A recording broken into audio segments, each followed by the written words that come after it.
Okay, welcome to Inauguration Day, January 20th, 2025. And topic 7, you're done. This is the finish line. So with that in mind, if you have missing or late assignments, please reach out to me. It's so helpful if you will also include the topic.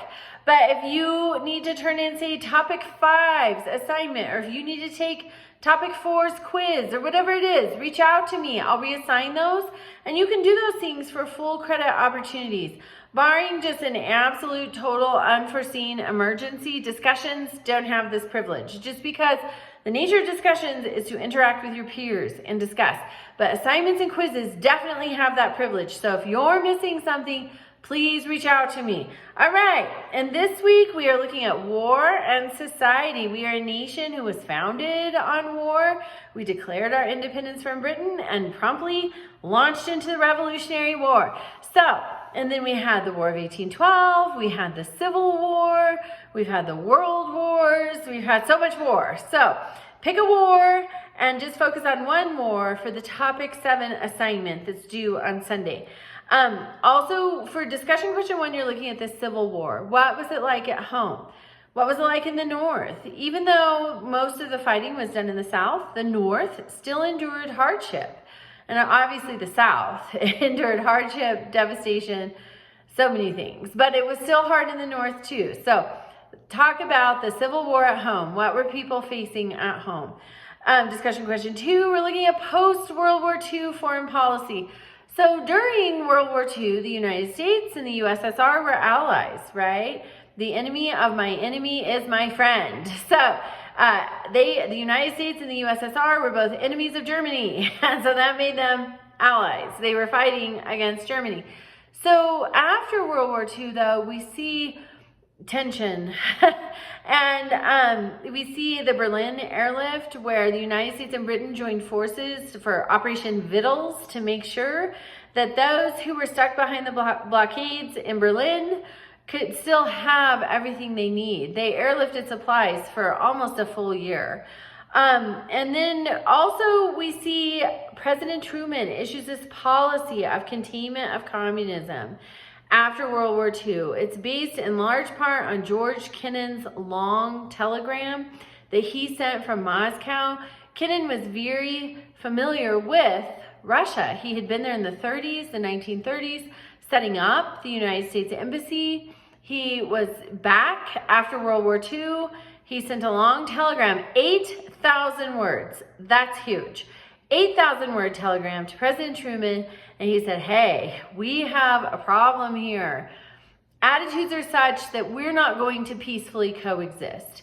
We had entered into a nuclear age, though, and thankfully both powers saw the potential destruction, the total destruction that would come from a nuclear conflict. And so that's why the war is cold. It's not hot. Although it was sort of a proxy hot war, because in Korea, because of President Truman's policy of containment of communism, we go to bolster South Korea when communist North Korea invades South Korea. The Korean War of the 1950s, that's why we're there. The Vietnam War in the 1960s and 70s, that's why we're there. Communist North Vietnam invaded South Vietnam. We went to bolster South Vietnam so that it would not fall to communism. That's part of containing communism where it exists, but not letting it spread.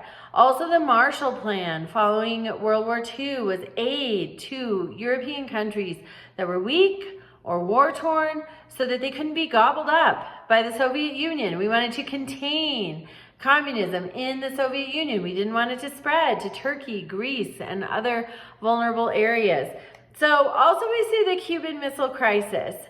It is interesting to consider if we would have had the Cuban Missile Crisis but for the 1961 Bay of Pigs. Eisenhower, before he left office, his CIA hatched a plan to use Cuban exiles to invade their home country. It could have worked. They knew the terrain, they knew the culture, could have worked. The problem is Castro knew about it, and he was ready with 20,000 troops to match the 1,400-man exile forces, and so obviously they were outmatched. It was a disaster. But had we not tried to invade Cuba, it's interesting to consider whether Khrushchev and Castro would have thought of putting nuclear weapons on Cuba's coast and pointing them at the United States of America. This was significant because prior to this, the closest nuclear missiles were in Europe. Would have taken 40 minutes to get here. Now that they're on the coast of Cuba, it's going to take fewer than 10 minutes for them to get here.